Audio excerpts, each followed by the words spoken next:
ఎందుకంటే టీమిండియాకి నిజం చెప్పాలంటే ఒక లాయల్టీ లేదు అని చెప్పడం నాకు ఎలాంటి ఎక్స్పెక్ట్ చేసేది అభిషేక్ శర్మ, వైభవ్ సూర్యవంశీ ఇద్దరు బ్యాటింగ్ కలిసి ఆడిస్తే మాత్రం ఎలా ఉంటుందని చాలా మంది గట్టిగా ఎక్స్పెక్ట్ చేస్తారు. సో అలాంటి భువనేశ్వర్ కుమార్ సెలెక్ట్ అయిపోవడం నిజంగా దారుణం అని చెప్తున్నారు. టీమిండియా ఆడే నెక్స్ట్ మ్యాచ్ కి టీమ్ అనౌన్స్ చేసింది, దానికి నిజంగా సూపర్ అని చెప్పొచ్చు. కొన్ని గుడ్ న్యూస్ ఉన్నాయి, కొన్ని బ్యాడ్ న్యూస్ ఉన్నాయి. అందులో గుడ్ న్యూస్ అంటే వైభవ్ సూర్యవంశీని సెలెక్ట్ చేసుకుంటే నిజంగా అదృష్టం అని చెప్పాలి మనం టీమిండియాకి. దానికి కారణం ఏంటంటే వైభవ్ సూర్యవంశీ సూపర్ బ్యాటింగ్ చేస్తాడు, అందరికీ తెలిసిందే. ఎందుకంటే ఐపీఎల్ లో అండర్-19 లో తన సూపర్ సిక్స్ కొడుతూ మంచిగా అందరినీ అలరించాడు. మోస్ట్లీ చెప్పాలంటే సీనియర్ బౌల్ ని ఫేస్ చేయగలని చాలా మందికి అయితే డౌట్లు వచ్చాయి. అంటే స్కూప్ లో కొడుతున్నాడేమో, మామూలు దొరికిన బాల్ కొడుతున్నాడేమో అని చాలా మంది అనుకున్నారు. కానీ సచిన్ టెండూల్కర్ కూడా తన బ్యాటింగ్ చూసి తనైతే ఆడుతున్న ప్రతి షాట్ కూడా చూసి చూసి అని చెప్పి చాలా మంది చెప్పారు. అందులోనే సచిన్ టెండూల్కర్ మెచ్చుకోవడం అనేది నిజంగా చిన్న విషయం అయితే కాదు. ఎందుకంటే మన గాడ్ ఆఫ్ ది క్రికెట్ ఎవరు ఉన్నారంటే సచిన్ టెండూల్కర్. అలాంటి సచిన్ టెండూల్కర్ వైభవ్ సూర్యవంశీ కొన్ని పాజిటివ్ విషయాలు అయితే చెప్పారు. అందులో తన బ్యాటింగ్ శైలి మాత్రం నిజంగా చాలా ఇంప్రెస్ చేసిందని చెప్పారు. మోస్ట్లీ చెప్పాలంటే వైభవ్ సూర్యవంశీని తను ఎందుకు సెలెక్ట్ చేయకూడదు అన్న ఒక కారణం కూడా ఎవరికి ఇవ్వలేదు అనమాట. ఎందుకంటే తను ఆడిన ఐపీఎల్ లో ప్రతి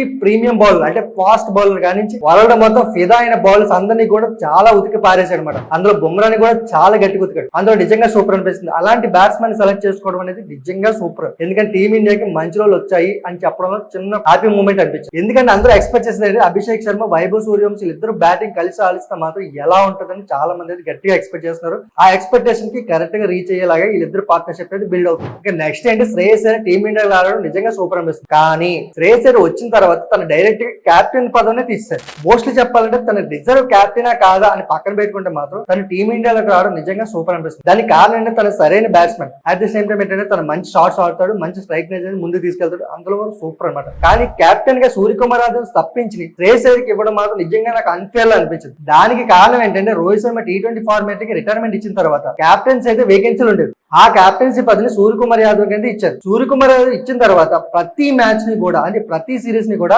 చాలా వరకు అన్ని సిరీస్ కూడా గెలిచి చూపించాడు. అందులో ముఖ్యంగా చూసుకున్నైతే తన కాంట్రిబ్యూషన్ అనేది అంటే యాజ్ ఎ బ్యాట్స్మెన్ గా కాంట్రిబ్యూషన్ తక్కువగా ఉన్నప్పటికీ కూడా తనైతే ప్రతి బౌలర్ ని ప్రతి బ్యాట్స్మెన్ ని చాలా మంచిగా పుష్ చేసి టీమిండియాకి పర్ఫెక్ట్ కెప్టెన్ గా అయితే నాకైతే అనిపించాడు. నా ఒపీనియన్ ప్రకారం ధోని తర్వాత సరైన కెప్టెన్ ఎవరైనా ఉన్నారు అంటే నాకైతే సూర్యకుమార్ యాదవ్ అనిపిస్తాడు. ఎందుకంటే టీమ్ లో ఎలాంటి కూడా తారతమ్యం లేకుండా అందరికి మంచి ఇంపార్టెన్స్ ఇస్తూ అందరినీ మంచిగా పుష్ చేస్తూ ఆన్ ఫీల్డ్ లో కూడా ప్రతి ఒక్కరిని అంతగా ఎంకరేజ్ చేస్తూ ప్రతి బౌలర్ కి మంచి అవకాశాలు ఇస్తూ ప్రతి బ్యాట్స్మెన్ కూడా మంచి అవకాశాలు ఇస్తూ తనైతే ముందుకు పుష్ చేసేవాడు. సో ఆ విధంగా చూసుకుంటే సూర్యకుమార్ యాదవ్ సూపర్ కెప్టెన్ అని నాకు అనిపిస్తుంది. మోస్ట్లీ చెప్పాలంటే ఛాంపియన్స్ ట్రోఫీ మనకు అందించాడు, అదే విధంగా T20 వరల్డ్ కప్ కూడా మనకు అందించాడు. అలాంటి కెప్టెన్ ని పక్క పెట్టి శ్రేయస్ అయ్యర్ ని తీసుకోవడం అనేది నాకైతే అస్సలు నచ్చలేదు. ఎందుకంటే టీమిండియాకి నిజం చెప్పాలంటే ఒక లాయల్టీ లేదు అని చెప్పడం నాకు ఎలాంటి అసలు లేదు. దానికి కారణం ఏంటంటే గెలిచిన తర్వాత క్రెడిట్స్ అన్ని కెప్టెన్ కి వెళ్ళిపోతున్నాయన్న ఒక్క ఇష్యూ వల్ల నాకు తనైతే పక్కన పెట్టారని నాకు అనిపిస్తుంది. ఎందుకంటే ఫ్యూచర్ ని దృష్టిలో పెట్టుకొని యంగ్ ప్లేయర్స్ ని ముందు తీసుకెళ్దాం అనుకో చాలా మంది మంచి ఆలోచన. సో అలాంటి కెప్టెన్ ని పక్కకు తీసేసినప్పుడు తనకి వన్డే సిరీస్ లకైనా అవకాశం ఇవ్వాలి కదా. తనకు వన్డే సిరీస్ కూడా అవకాశం ఇవ్వాలి. ఇక టెస్ట్ మ్యాచ్ లకి చెప్పక్కల ఆయన తీసుకోలేదు. అలాంటిది సూర్యకుమార్ యాదవ్ కి నిజం చెప్పాలంటే ఒక మంచి రికగ్నైజ్ అయితే రాలేదు. ఎందుకంటే సూర్యకుమార్ యాదవ్ కి శ్రేయస్ అయ్యర్ కి పోల్చుకుంటే మాత్రం శ్రేయస్ అయ్యర్ అయితే నాకు అన్డిజర్వ్ కెప్టెన్ లా అనిపిస్తుంది.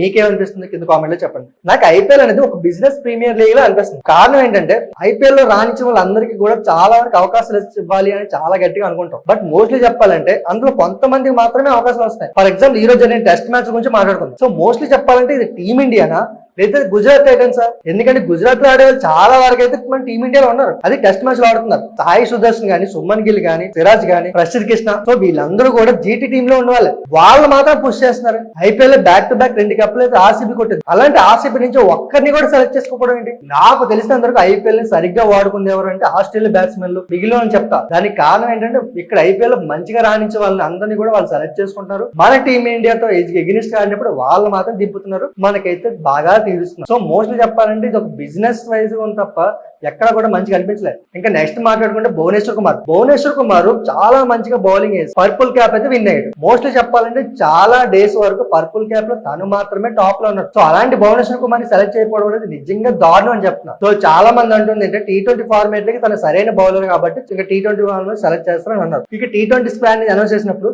యంగ్ ప్లేస్ కి సపోర్ట్ చేయాలనుకుంటున్నాం అందుకే అని చెప్పి అన్నారు. సో యంగ్ ప్లేస్ సపోర్ట్ చేయాలనుకున్నారు, యంగ్ ప్లేస్ తీసుకున్నారు. ఓకే, నేను ఏ దృష్టిలో పెట్టుకున్నాడు ఓకే. నెక్స్ట్ మ్యాచ్ ఉన్నాయి, వానికి కూడా భువనేశ్వర్ కుమార్ సెలెక్ట్ చేయలే. అండ్ మోస్ట్లీ చెప్పిన ఎక్స్పీరియన్స్ లో కూడా మంచి ఎక్స్పీరియన్స్ ఉంది, మంచి బౌలింగ్ లో వికెట్ తీసుకుంటున్నాడు. సో అలాంటి బౌలర్ సెలెక్ట్ చేయరు. ఇంకా వన్ డే లో కూడా తను సెలెక్ట్ చేయడం మాని. సో మోస్ట్లీ చెప్పాలంటే నాకు నిజం చెప్తున్నా ఈ స్క్వాడ్ అనౌన్స్ చేసిన తర్వాత ఏదైనా పాజిటివ్ ఉందంటే వైభవ్ సూర్యవంశీ సెలెక్ట్ చేయడం మాత్రమే పాజిటివ్ ఉంది.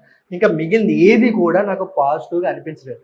ఎందుకన్నానంటే బౌలర్స్ ఎక్కువ తీసుకున్న భువనేశ్వర్ కుమార్ని కూడా పక్క పడేస్తాడు. సూర్యకుమార్ యాదవ్ వరల్డ్ కప్ అందించాడు, ఛాంపియన్స్ ట్రోఫీ అందించాడు, T20 ఫార్మేట్ లో నెంబర్ 1 స్థానంలో ఉంచాడు. అలాంటి వాడికి క్యాప్టెన్సీ తీసేసి తనకి అవకాశాలు అనేది కంప్లీట్ గా నిలిచారు. అది నిజంగా నచ్చలేదు. ఇంకా టీమిండియా స్క్వాడ్ చూసిన తర్వాత మీకు ఏం ఒపీనియన్ ఉంది? సో ఇందులో పాజిటివ్ ఉందా నెగిటివ్ ఉందా అనుకుంటున్నారు కింద కామెంట్ లో చెప్పండి. మీరు ఏ బ్యాట్స్మెన్ ఏ బౌలర్ ఎక్స్పెక్ట్ చేస్తున్నారు, ఆ బౌలర్ ఉన్నారా లేరా కింద కామెంట్ లో కూడా చెప్పండి. అండ్ ఈ వీడియోలో ఎవరినైనా అర్చ్ చేసి ఉంటే మాత్రం, ఎవరి ఫ్యాన్స్ అర్చ్ చేసి ఉంటే మాత్రం నిజంగా సారీ చెప్తున్నా. ఇంకోటి ఏంటంటే ఇది ఒక ప్లేయర్ ఫ్యాన్స్ సంబంధించింది అయితే కాదు. టీమిండియా అన్నది ఏంటంటే ఒక టీమ్ మొత్తానికి సంబంధించింది. సో ఇది ఒక సినిమా కాదు. మోస్ట్లీ చెప్పాలంటే హీరో ఒక్కడే ఎలివేట్ అయితే మిగిలిన అందరూ సైడ్ నుండి చాలు అనుకుంటాం. కానీ క్రికెట్ లో అలా ఉండదు. ఎందుకంటే వాటిని 11 మంది కూడా ఎలివేట్ అవ్వాలి. ఒక్క విరాట్ కోహ్లీ ఫ్యాన్స్ ఉండాలంటే విరాట్ కోహ్లీ మాత్రమే ఆడి మిగిలిన అందరూ అవుట్ అయిపోవాలని మాత్రం ఎప్పుడు కోరుకోవద్దు కదా. ఎందుకంటే టీమిండియా అందరూ ఆడాలి. సో అందుకే రిజల్ట్ రావాలి. సో మోస్ట్లీ చెప్పాలంటే ఇది ఒక సెల్ఫిష్ గేమ్ లా అయితే అవుతుంది. సో నా వరకు అయితే మాత్రం ఇది అన్ఫేర్ లా అనిపించింది. ఇందుకే మీరేమనుకుంటున్నారు కింద కామెంట్ లో చెప్పండి.